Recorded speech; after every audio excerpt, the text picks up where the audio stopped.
Hi, thank you so much for joining us today.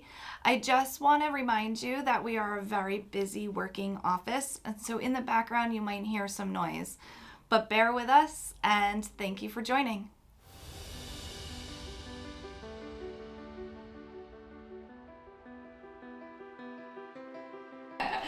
So I want to welcome Ron Mammano, a friend of mine who we've actually done a lot of business with throughout the years. He actually helped me close one of my own properties. So welcome. Yeah, thanks for having me. Appreciate it. So you just started with another company. So tell us a little bit about that company. So I work at a company called Crown Mortgage, which is a subsidiary of Absolute Home Mortgage. So they're a top 10 lender in the state of New Jersey. They allow me the freedom to do what I want and run my own branch and run my own margins and things like that. So totally love it. Yeah. Good flexibility, good social media, great products. You know, we have a large portfolio. New Jersey first time home buyer program, so it's a good spot for me and lets me do what I want to do. Amazing. So now I know you from our big world at another large company, right? Yeah. So we don't have to say the name, but tell us, because I want to, just show them who you are in mortgages. So tell us Sure. a little bit about your journey through that. So I went to Hamilton College, which is a small liberal arts school in upstate New York, and I played football there, and I love football. Football is one of the most important parts of my life. And from there, I actually started coaching college football. I coached at Cornell, Fordham, and Villanova for a period of 6 years. And, it was great. I loved it, but I wasn't making any money. And, it was a point in my life where I had to decide whether I want to raise a family or coach and move my family all around. So I decided to get into mortgages, and I did that in 2002. Okay, and I worked at a place where the mortgage person was in the office with the realtors 7 days a week. And so I kind of learned how you have to interact with realtors, how you have to grow your business. I was young and knew nothing, but I was able to be successful because I just grinded it out. Yeah. And I was there for my agents, and I learned, how to take care of the agents and also obviously take care of the customers. And from there, I ended up being the top producer in that company for a period of about 7 years. Yeah. Nationally, which was pretty cool. Like, I'd go to all the president's trips, and I was the number one person in the company, and I loved it. I loved the company. Yeah. One of the things that you just said that I love is that you had to take care of the agents and the customers. And I think that is so true. Like, holding on to understanding who your client truly is really important. Mm-hmm. And I think that, unfortunately, I've done business with a crazy amount of mortgage guys and girls. Yeah. And that, I think that was one of the reasons why I did a lot of business with you, was because of that communication. I knew that if I was calling you, you were answering my call, and you were just as intense as I was to make sure that the business was getting done. Yeah, I mean, you have to remember these people are making the biggest purchase of their life, right? They'll do more research when they're buying a car versus whether they're going to pick who they're going to pick to be their lender. So, I always took it as I didn't know much when I started, and I kind of communicate in that way. I still coach, so I know that when you're coaching something or teaching something, you have to remember that person probably knows nothing. Mm-hmm. And you have to just break it all down, and go over what everything is. I remember when I heard ARM the first time when I was starting mortgages, and I was like, what's an ARM? Like, what is that? Yeah. And that's how I approach my clients and my realtors too, because realtors. So tell us what an ARM is. An ARM is an adjustable rate mortgage. There's different types of ARMs. Like there's ARMs that have a fixed rate for a period of time. There's some ARMs that have a fixed rate for a month. So, some ARMs have a bad stigma, but actually it's a good product if someone's looking for a lower rate and is not going to be in the house for a long time. Or if they're in a rising rate environment, or in a rate environment that's going down, they can lock into a low rate for 5 years and then maybe refinance. Yeah. So it can give you some more affordability possibly. Instead of get 7.5%, maybe you get 5.5% that's locked in for 5 years. So now that we're talking a little bit about products, right? Tell me about what is the most significant product that you're using right now? That's a good question. Obviously there's a lot of people who are having a hard time finding a house until they sell their house, right? So we are working a lot with what's called like a cash for keys program or a bridge loan. So we've been working hard on that. So somebody that has a lot of equity in their house, but they don't want to sell their house until they find a house. So we'll position them where they don't have to sell yet. They can still buy a new house and then eventually sell their house. So Yeah, and that's so important because that is a huge concern. Yeah. With the lack of inventory today, most people who are looking to buy are just like, I don't know where I go. And it's not necessarily, I mean, I think people are getting over the idea of the interest rates being a little bit higher, which, is a hard thing to swallow, but the need is more significant than the rate right now. Correct. And I think that that's what we're seeing a lot of. What would you want my agents or an agent out there to know about you? I guess the thing I always say is that I'm not someone that I want you to just give me your business or anything like that. With me, I am a partner in your transaction. I want to be a partner in your life. I want to help you grow your real estate brand. Yeah. I want to make you better because you better, rising boats rise with the tide. Boats rise with the tide. If we're all better, it's going to be great for all of us. Yeah, exactly. I believe in that. Even if you don't use me for your mortgage deals, I still would love for you to call me. There's certain deals that other people can't do, and maybe we can. And it doesn't cost me.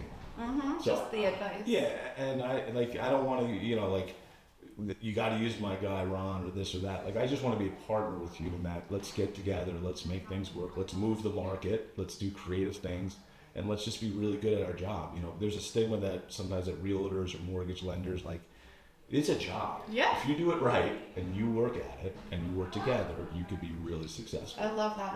And I think that echoes my commitment to my agents too, right? That Absolutely. They know that they can get in touch with me. Yeah. So, like you said before, you have two clients. One is the agent, one is the actual consumer. So what would you want our clients to know about you?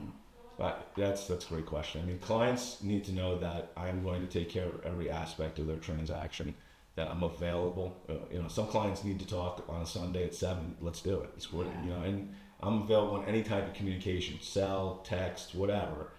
I guess what a client should know is that I am their true partner as well. I'm trying to get them the best deal I can, but also get them to the closing table. Yeah. That's an important part of the transaction. Everyone wants to know what's your rate. I get it. Rates are important. However, you can have somebody who's going to truly advise you through the whole way, not only for this deal, but for your kids' deals, for your uncle's deals, for everybody in your family. Yeah. And take care of you generationally. Yeah. Yeah.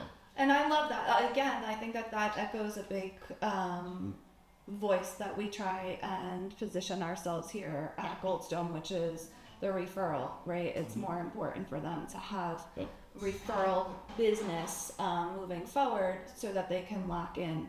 I think that when I first started, it was hard because it was like you went and closed it, right? You closed the deal, which you were 2002, I was 2001. I mean, we really We're old. Yeah. Hey, that's not nice. But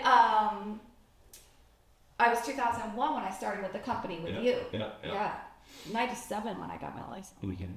But anyway, so I think that back then it was just we got the deal done and it was like, okay, see you, I'm never talking to you again. Right.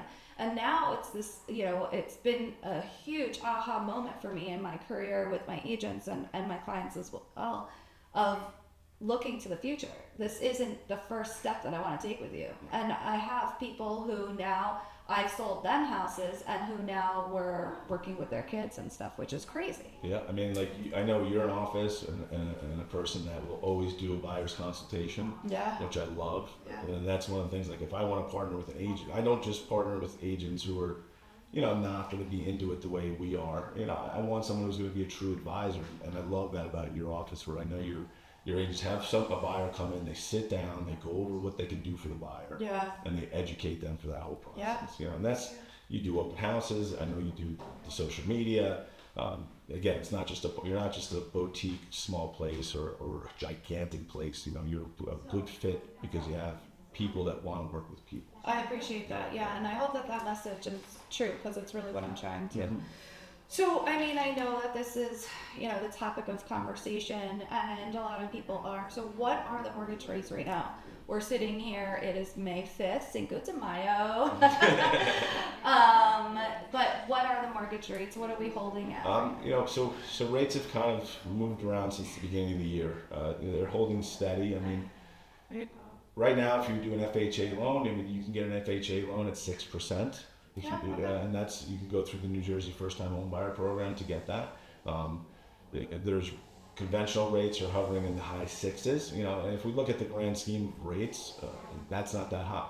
The prices are very high, and that's a problem. I mean, I see young kids trying to finance $600,000 and at a rate of 6.875. That's challenging. Yeah. That's challenging. So I think the rates will probably come in a little bit. We'll see what happens here with everything that's going on with the administration.